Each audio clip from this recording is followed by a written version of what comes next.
Drafting Archetypes is sponsored by Grey Viking Games. Grey Viking Games is the best place to get MTGA arena codes. From booster packs to awesome cosmetics, check them out at greyvikinggames.com and use our code DRAFT for 10% off.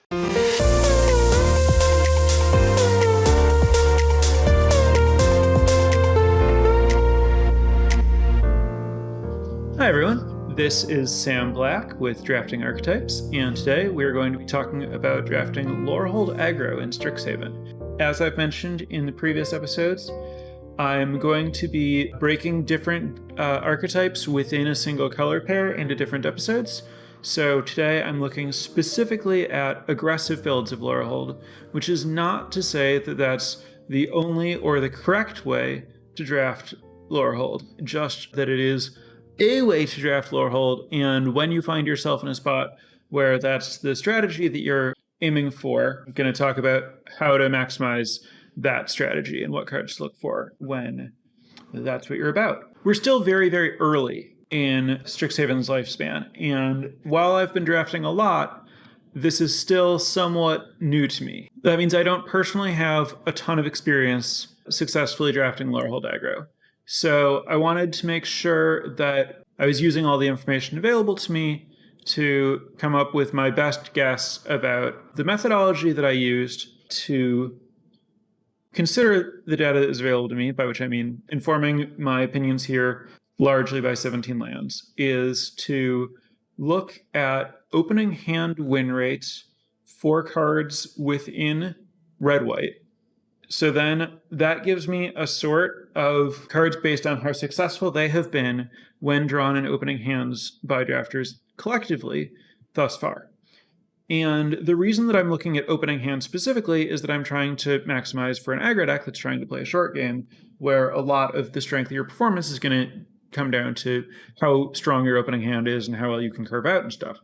So by looking at the opening hand win rate specifically, which is not the stat that I usually focus on, I can get a better approximation of which cards play well, specifically in aggressive decks.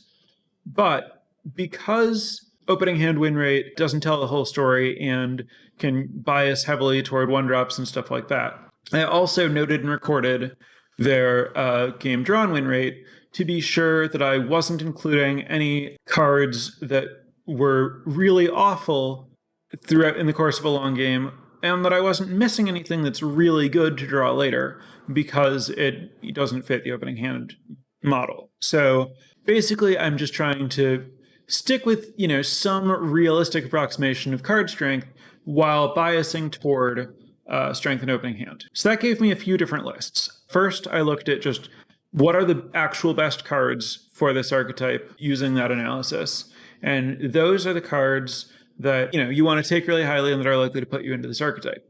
But once I had, the list of, okay, these are really strong white and red cards, that list doesn't necessarily tell me which of those cards, when I take them, I now want to draft red-white aggro. Like Swords to Plowshares, for example, the best white or red card that you can have in your opening hand. But maybe that doesn't mean that if I first pick a Swords to Plowshares, I should be trying to draft Lorehold Aggro specifically. So then what I did is I compared those stats to the stats for those cards at large in the format. How is Swords to Plowshares better specifically in white-red aggro than it is just in any deck that plays it? And as it happens, Swords to Plowshares actually does perform considerably better in Lorehold than it does in the format at large. And that might be partially because people are very likely to splash Swords to Plowshares. So I wouldn't be surprised if Swords to Plowshares also performs really well in Silverquill decks of all sorts and Lorehold decks of all sorts.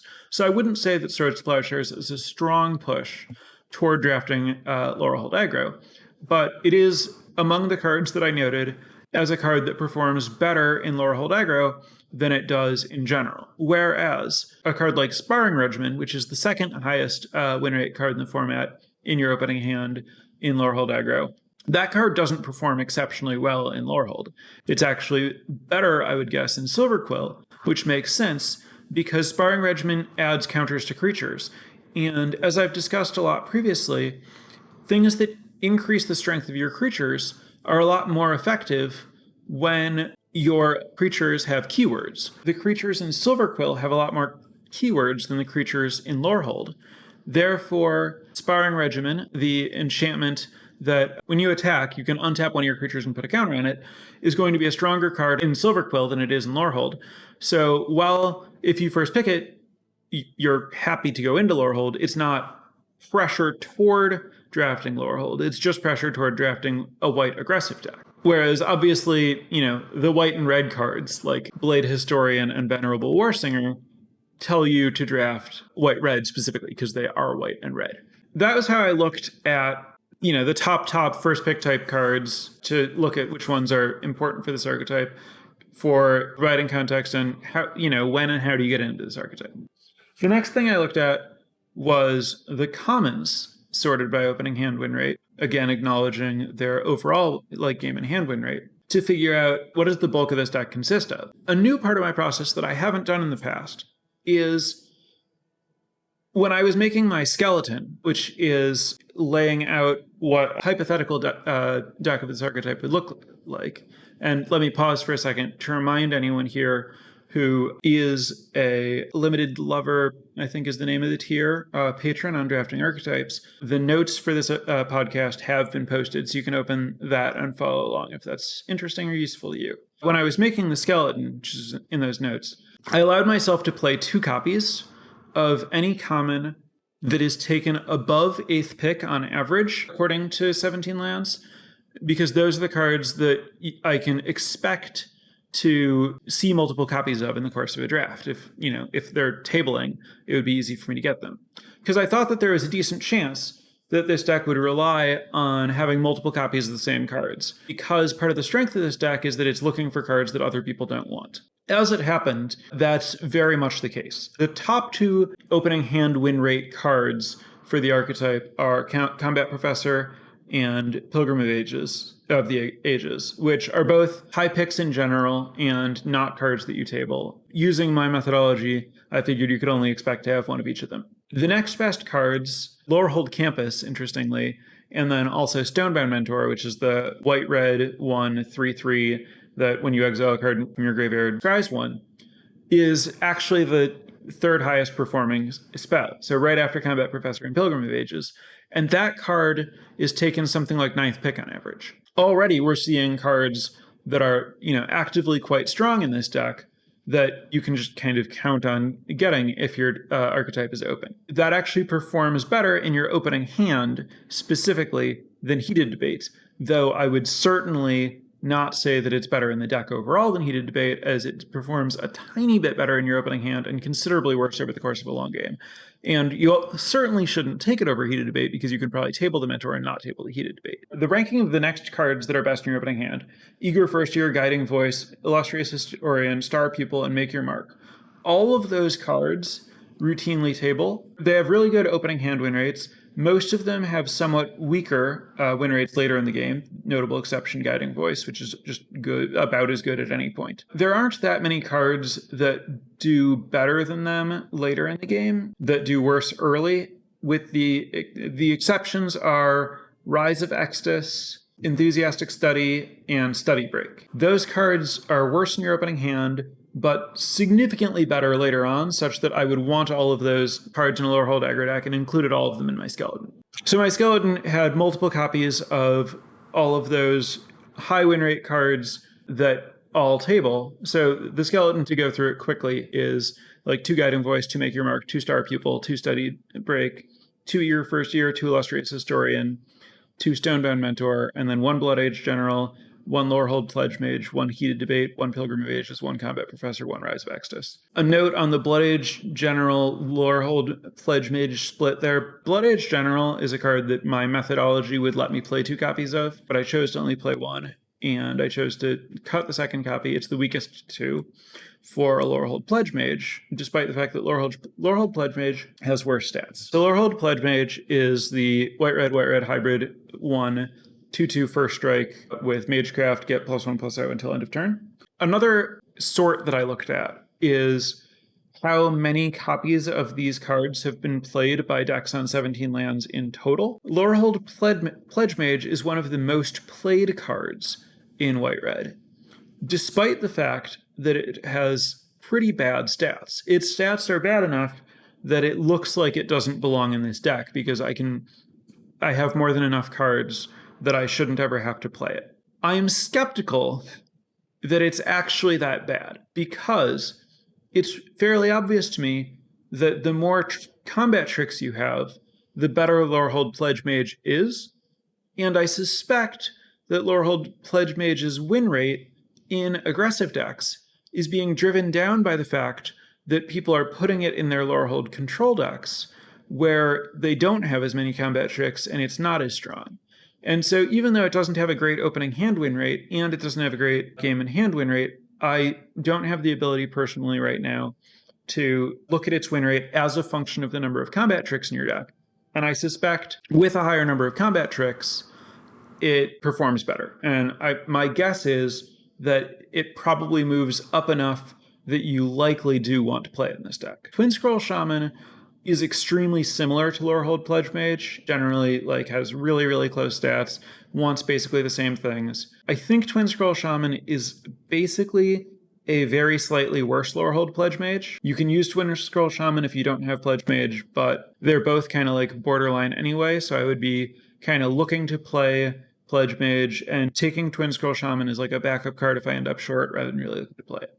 The next list that I looked at was uncommons. For the most part, this is just, okay, well, here are the cards that would be nice to have. But I also, again, noted the uncommons that perform particularly well relative to when they're taken, and looked specifically at the uncommons that routinely are taken after 8th pick as, okay, well, no one wants these things. So even though they're uncommons, I should probably expect to see them, and I can plan to have them as part of what I expect this deck to look like. So uncommons that played particularly well in this archetype, obviously, Professor of Symbology and Igneous Inspiration are great in this archetype, but the ones that perform well in this archetype, despite the fact that they go late and you can expect to table them, are Access Tunnel, Hall Monitor, Academic Dispute, and Infuriate. Note on Academic Dispute, in the aggregate data, it's taken 9th pick on average. I think that's nonsense. The card's great, and I don't think that it will continue to go anywhere near that late for very long. That's my kind of methodology for how I analyzed which cards statistically make the most sense in this kind of archetype. There's more to this analysis than just that, but that was my kind of overview. Let's see what this looks like, first take situation. Looking at this skeleton and pairing it with looking at the good uncommons and rares and trying to figure out okay, what does this deck do? Why is it strong? How do I maximize that strength? Led to a few key points. So the key points that I want to cover. Where Silver Quill Aggro leans really heavily on keywords like lifelink and flying in particular. It has a lot of access to lifelink and flying.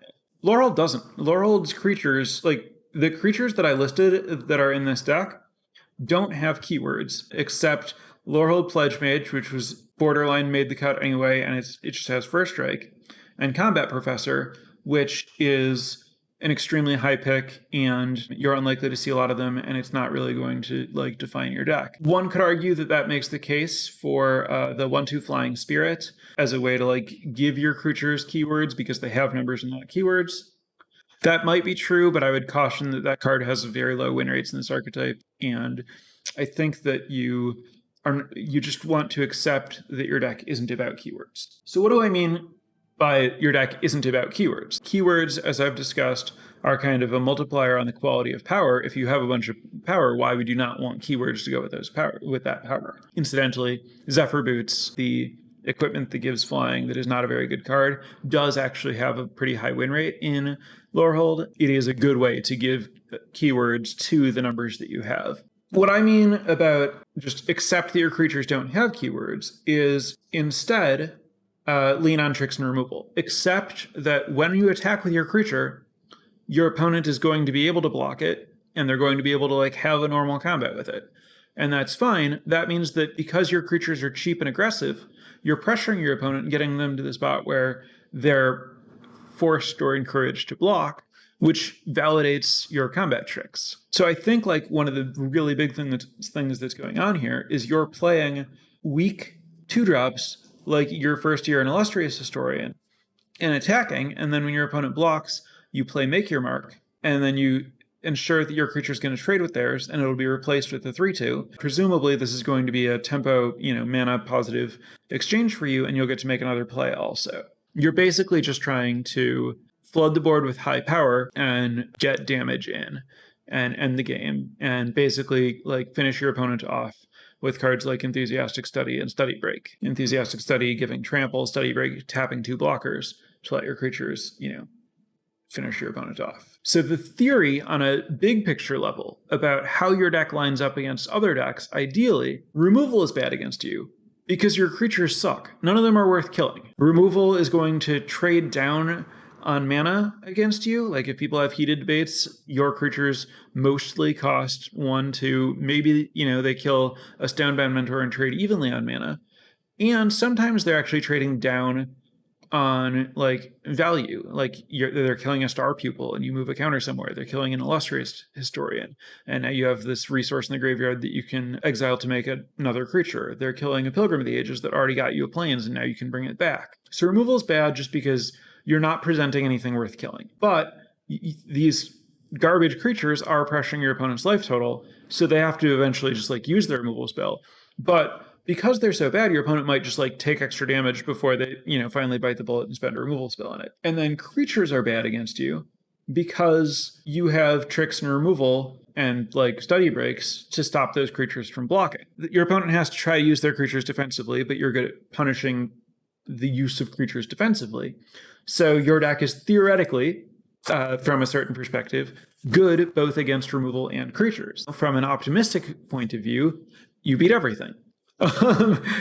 Obviously, in practice, it's not exactly the case that, if you just play underpowered cards, no one can beat you. But there is something going on here that, like, strategically gives you ways to make your cards line up. The other major, selling point here is that there's so little competition for the cards that you want because what you're doing in the format's relatively unique. Plays cards that don't fit well strategically in other places.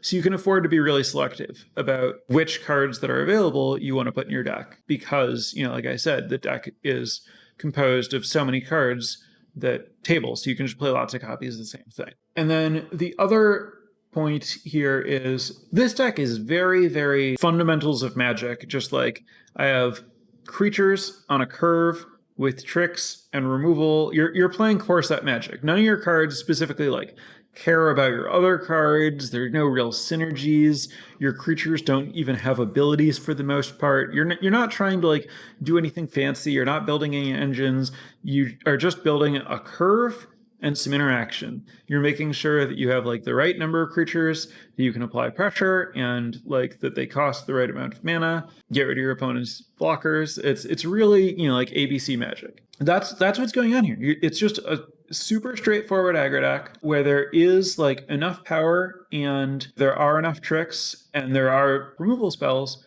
The deck is supported and strategically it does line up reasonably, especially because so many people are just kind of like messing around. For the most part, when I've lost to Lorehold Aggro decks, it's not like, oh yeah, my opponent did this really powerful thing. It's just like, yeah, they played some garbage that I wasn't ready for, and then I was dead.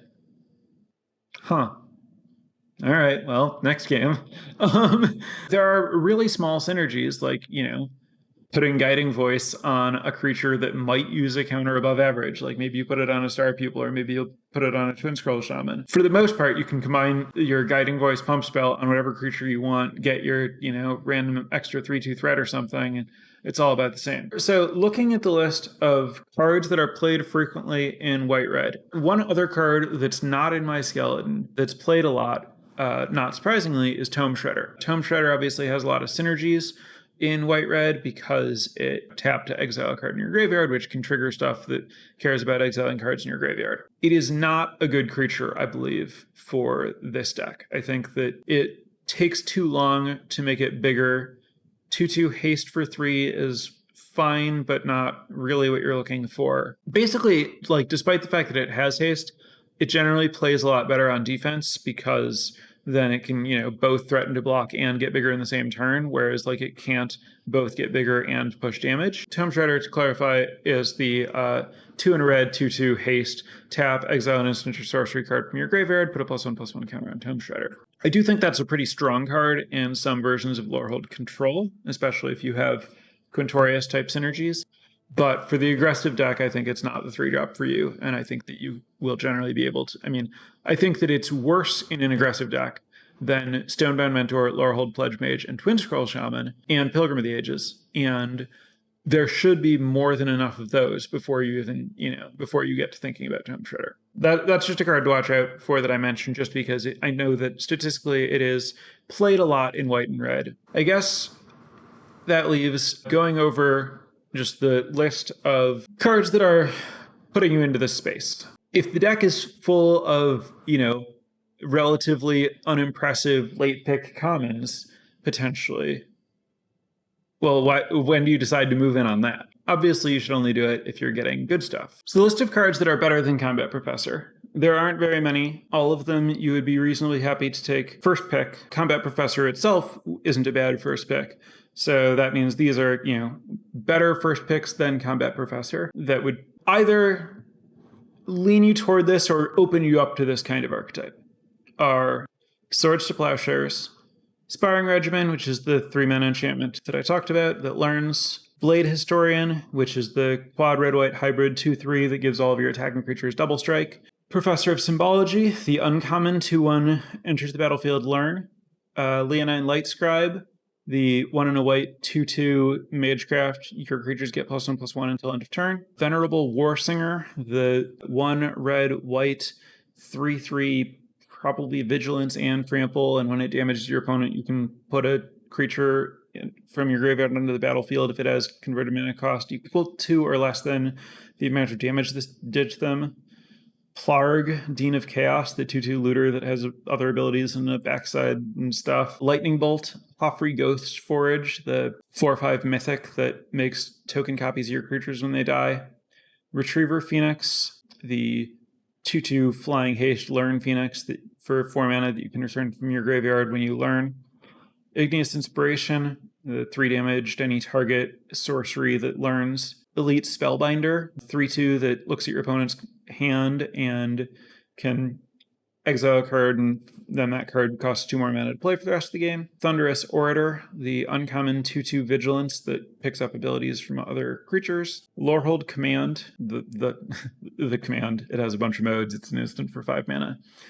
Conspiracy Theorist, the 2/2 that when it attacks, you can spend a mana to discard a card and draw a card, and then if you discard a non-land, you can cast that spell for the rest of the turn. And that's it. Those are all the cards that are ahead of Combat Professor on the list. As far as cards that you would likely, take when you see them, first pick, second pick type cards, where if you have those, this would be a good direction to be in. Now, among those, the ones that are not better in this archetype: Sparring Regimen, Professor of Symbology, Leonine Light Scribe, Igneous Inspiration, Elite Spellbinder, Thunderous Orator, Lorehold Command, Shock. You want to play a deck that can cast them, but they're not particularly better in this archetype than they are in any other deck that can cast them. Whereas like Retriever Phoenix, for example, is a red card, but it performs significantly better in Lorehold than other red decks, which makes sense to me, especially Lorehold Aggro, because this is, a 2/2 Flying Haste creature. That's going to be really good when the rest of your deck is just about getting your opponent to a low life total. Retriever Phoenix would be an example of a card that, if I first pick it, I'm going to likely lean toward potentially drafting exactly this deck specifically, I think. Prismari in general is not as aggressive as, the Prismari aggro deck exists, but I think it's harder to get than the Lorehold aggro deck.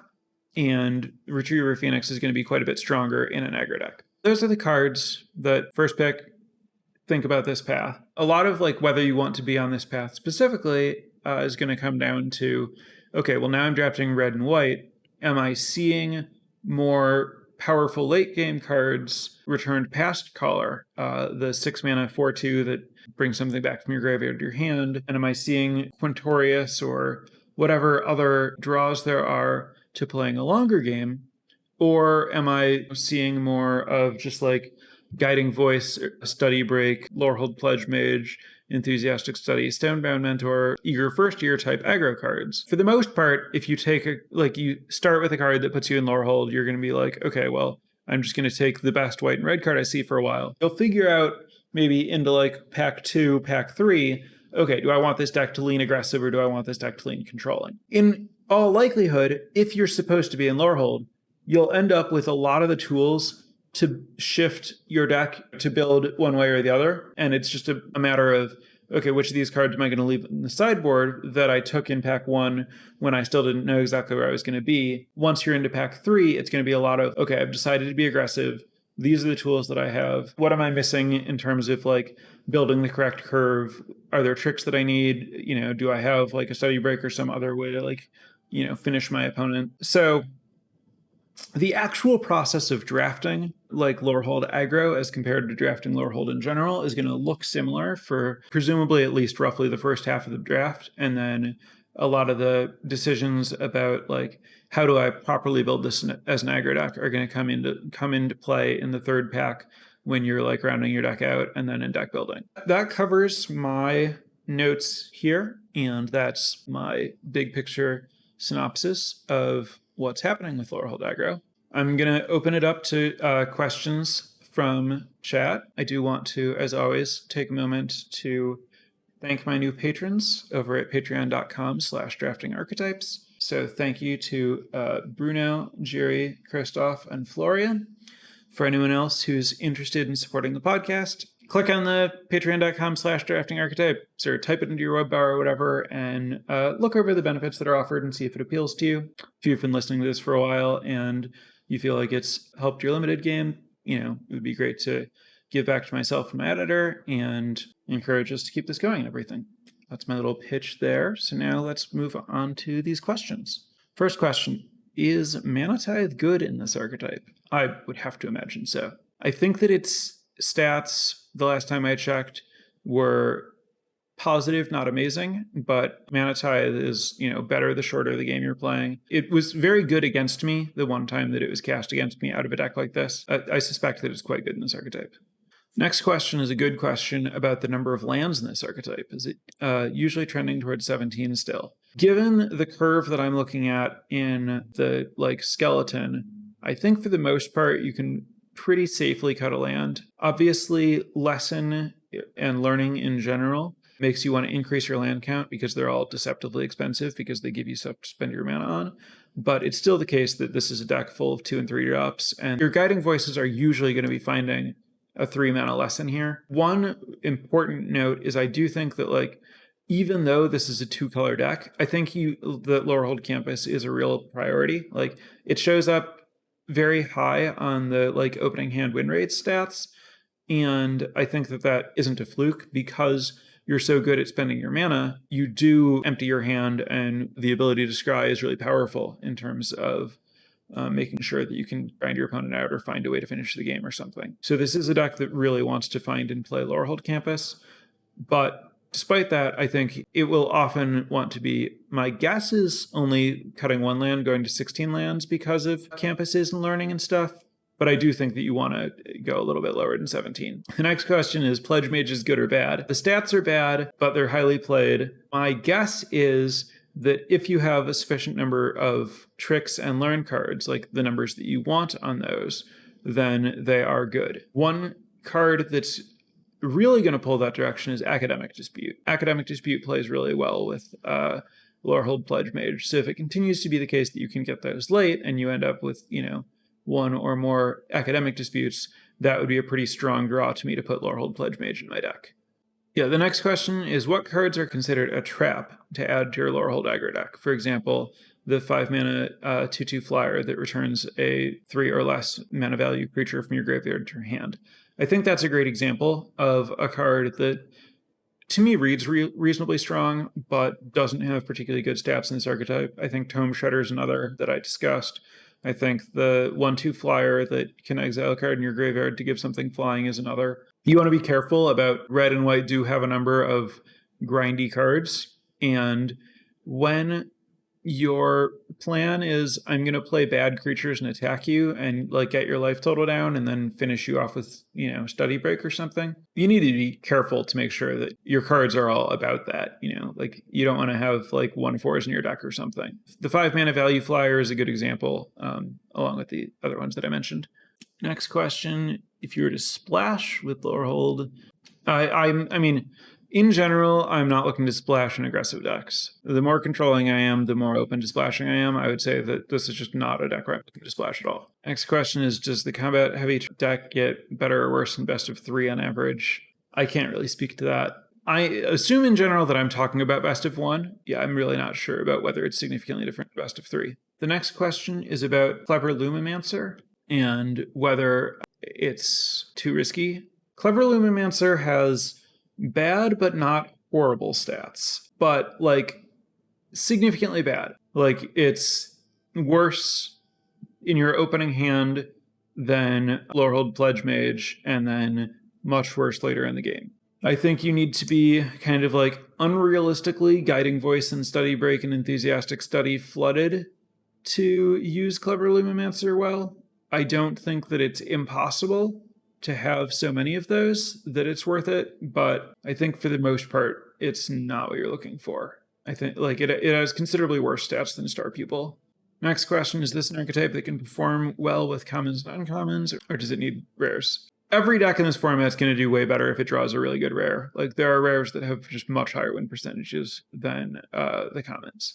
That said, like I said, this deck is playing really fundamental Magic. The fundamentals are capable of winning games. Like I said, I've definitely lost to people who essentially beat me without playing any good cards because I was just not set up for like the level of aggression that this deck is capable of. Next question, Team Pennant has horrible stats. Do I think it's reasonable to get enough tokens to make it shine? I think that it is. I personally don't feel like I've had bad experiences with it. And I do think that this is a deck where it should play relatively well. I think that if you have a good amount of learning, especially if you have multiple spirit summonings, it makes sense to me to play Team Pennant in this deck. It's possible that I'm just wrong about that, but I would be open to putting Team Pennant in a deck in this archetype. Next question is about Twin Scroll Shaman, basically saying that Twin Scroll Shaman with pump spells is strong, which I agree with. I still think that I prefer Lorehold Pledge Mage to Twin Scroll Shaman, especially if you're looking to play multiple copies, because if you have like multiple Lorehold Pledge Mages, then a trick that you use anywhere pumps all of them, whereas that's not the case with Twin Scroll Shamans. I mentioned that despite these cards having relatively bad stats overall, like I think that they are much better as a function of how many tricks you have. I just think that even when you're doing that, Twin Scroll Shaman probably moves up a little bit faster than Lorehold Pledge Mage, but not much. And I think Lorehold Pledge Mage stays better than Twin Scroll Shaman for quite a while. But I do think that, as you have more spells and as you, build your deck toward them, I think that, they can pass Stonebound Mentor, despite the fact that, Stonebound Mentor has like a 3% higher opening hand win rate than they do in like white-red decks at large.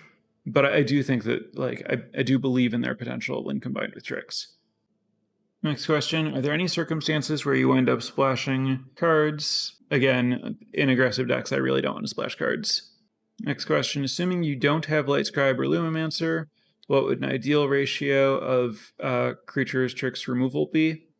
So this is a little bit tricky because whether Study Break and Guiding Voice count partially as tricks kind of comes down to how many of them you're playing and how many Spirit and Inkling and Elemental summonings you have. If I have a lot of Spirit summonings, especially if I also have Elemental summonings, which would make Guiding Voice better in the late game, then I'm willing to play significantly fewer creatures, though I do need to have enough creatures that like I'm going to have a target for my Guiding Voice. But if I have like a lot of Guiding Voices and a good number of summonings, I might be comfortable playing something like 10 to 12 creatures, erring toward just having like a lot of 2-mana creatures and planning to go like turn 2 2-mana creature, turn 3 2-mana creature Guiding Voice, turn 4 like summoning and maybe another Guiding Voice or something. The summoning lessons in general make counting creatures in this format very strange proposition.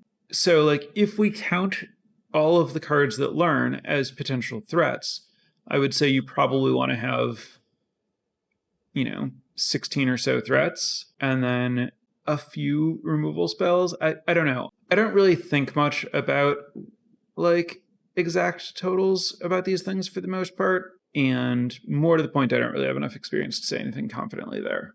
Next question is, how many star pupils would I play in this archetype? I'm more willing to play it the more guiding voices and expanded anatomies I have, but I would start to get worried about having too many low impact cards around the third or fourth, but I wouldn't be surprised if there's like a world where you can just lean in on tons of them and cutting lands and playing more of the pump spell stuff, specifically the put counters on things stuff. Next question is about Lorehold Excavation in Lorehold Aggro. And I'm really tempted to be like, yeah, I would play a Lorehold Excavation in Lorehold Aggro so that, like, if the game goes long, I can play it and finish my opponent off. But I'm pretty sure that that's not the right way to finish your opponent off. The decks that are trying to do late game stuff can do powerful things that are going to, like, take the game away from you before you can finish them off by spending 5 mana to make 3/2s for a while. And you're looking for your, like, stuff that finishes the game to, like, kill your opponent rather than, like, trying to grind additional value in the late game. Next question, is Defend the Campus good? Defend the Campus did not show up among cards that had desirable stats for this archetype, and I think that I would rather try to use more flexible removal and pump spells to, like, get through large blockers. This next question is about, if I were to play best of 3, whether there are situational cards that I would want to have access to out of the board. And I mean, the answer is, like, yes, I would want everything out of the board, but more to the point, I would really like, if I were playing best of 3, to have the ability to pivot between more aggressive and more controlling builds if the archetype is properly open. Next question, Lorehold Apprentice, does it suck? Yes. Next question, would you play Dramatic Finale in this archetype? No, I would not expect to be able to cast that spell. I would expect to have too many mountains in my deck. Next question, given the overall weakness of Lorehold creatures, how much does getting enough of the quality cards, Thunderous Orator, Professor of Symbology, etc., matter to having a viable aggro deck?